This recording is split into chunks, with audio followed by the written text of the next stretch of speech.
Invest in yourself. This is the greatest investment that you could ever make. You.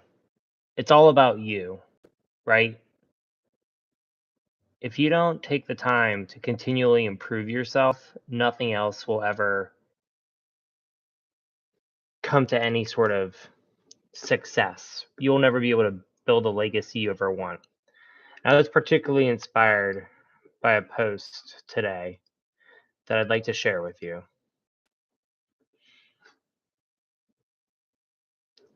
You are the greatest asset you'll ever work on. Restart, reset, refocus. As many times as you need, just don't give up. And the idea of resiliency and having the mental strength and mental fortitude to keep going on when times are tough and you don't succeed is what's going to set you apart from everyone else. I personally struggled whenever I was in medical school.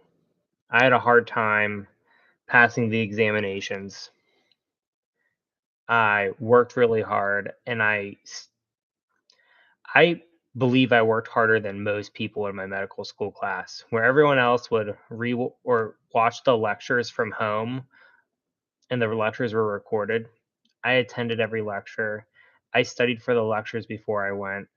Whenever I'd get home, I would write down every single word of every single PowerPoint on one sheet of paper and color code the learning objectives. I then went to additional resources. I took practice tests and practice questions, and I still struggled. Only to find that my approach wasn't structured enough and I had a deficit in myself. I ended up being diagnosed with a learning disability in medical school. That's it becomes obvious once you watch a lot of my videos and see the way I communicate. I tend to stutter or particularly around words with a literary uh, syllables close to each other. And that's just part of me. Different ways of studying that meet my learning profile. Because I work so hard, I found that I had the ability to build a great foundation of knowledge, but also had the capacity to outwork other people because I had been learning and working with a crutch my entire life. And what I have to say is, whenever I almost failed out of medical school, but then ended up being resilient and passing my first year, and then went on to thrive the rest of my medical school education, I found that my and my crutch is now my greatest asset and my greatest strength. And I see that in this quote that I've shared here, that you are the greatest project you'll ever work on. If you find yourself coming up against a crutch or a handicap of your own, or you fail, you get the opportunity to work on yourself as much as you want. There's nothing holding you back from continuing to restart, reset, and refocus. And it may take many times for you to be successful and get what you need. But I'm here to tell you that once you unlock your potential within, you're unstoppable.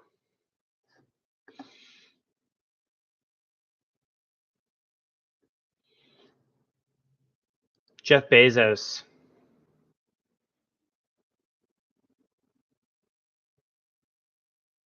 has a lot to say on failure. But failure is the beginning of what what allows you to fulfill your potential. So here's Jeff Bezos's top business advice. And it's a lot of what I've already said, but embrace failure. As a company grows, everything needs to scale, including the size of your failures. He wrote this in a 2018 letter to shareholders. If the size of your failures isn't growing, you're not going to be inventing at a size that can actually move the needle.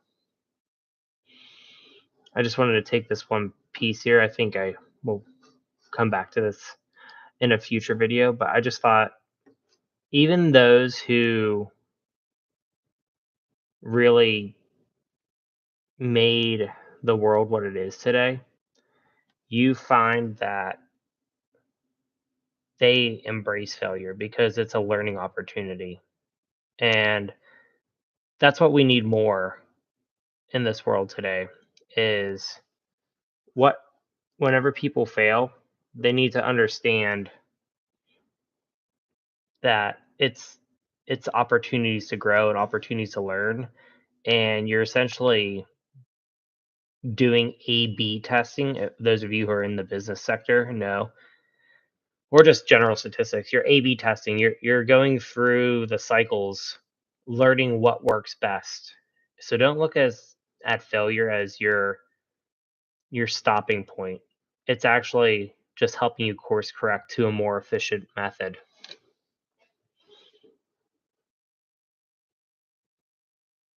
Now, I personally feel that whenever you're a persistent failure, you're actually just learning how to A B test to become a top performer. And whenever you become a top performer, you need to talk like one. I personally am working on my communication skills. It's a lot of the reason why I'm doing these live streams now. But whenever you want to communicate like a top performer, you have to note that words shape outcomes. And you're really working to be the better version of yourself so that you can be the best leader that you can be. So, this post here talks about how to talk like a top performer. So, make sure that you understand that words carry weight, and the way you communicate things helps present a an image of the direction you want to go. So we can go through all 12 of these here. But when priorities change, you want to say, we're realigning our focus to what matters most. When facing challenges, you want to say, this is tough, but we'll figure it out together. And you don't want to say, it shouldn't be this hard. This is what a lot of my med student peers had said to me is like, med school isn't that hard. I can pass the test. Why are you struggling so much?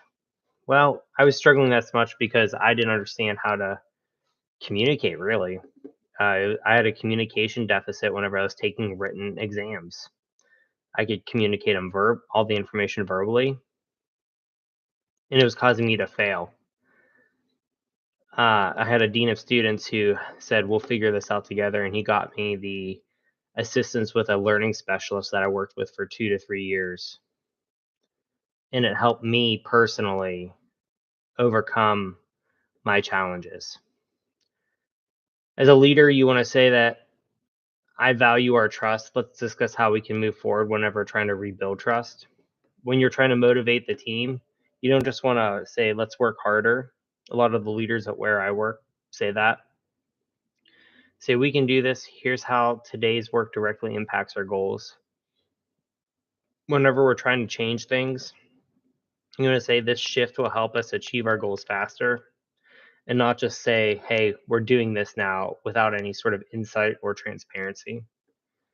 When encouraging initiative, you don't want to just tell people to take ownership, but you say, what approach would you take to lead this effort? And that gives the people who work for you and under you the opportunity to have a sense of um, autonomy while they're also working towards a common goal. When strengthening team accountability, you don't say this is on you, so your role is essential. When clarifying miscommunication, you say, let's rephrase to ensure that we're aligned. Guys, I know I'm a physician, But this is one of my favorite methods of communicating, and I say it 15, 20 times a day, not only to the people that work with me, but also to my patients. Whenever a patient tells me something, for any of you in medical school, residency, you're in the medical field, or you interact with patients, people communicate differently. Whenever I hear something, what I usually say is, I'm going to restate what you said to me to make sure that I understand. Guys, I think that is one of the most powerful communication techniques that exists out there. When responding to tough questions, great question. I don't have an answer for that. Yeah, that's kind of a weakest one of the 12. When setting expectations, here's the outcome we're aiming for and why it matters. When acknowledging contributions, your work made a big difference on this task. I mean, I think just it's better than the good job. When offering encouragement, I see your progress. Keep going. It's paying off. So, whenever you fail, like I failed, and whenever you're trying to make yourself the greatest project that you'll ever work on, restart, reset, refocus. It's okay for you to fail. You're going to get through this. This is the opportunity for you to course correct and find the most efficient and optimized path to creating your legacy and dominating the world you work in. And I'm here to tell you that once you restart, reset, and refocus, you're going to become a leader. You're going to own your own business, be a manager in your company, whatever it is, whatever you're all working on. And then you can take the skills of how to communicate like a leader and a top performer that I reviewed. I hope you found this video valuable today. I personally found it valuable for myself. I'm excited for all of you to go out there and keep on crushing it and learning how to be the most impressive versions of yourself. Keep on working on yourselves and you'll get there. Just don't give up. And every day is a new opportunity. This is Michael with Aimed Intentions. Go ahead and like this video and subscribe.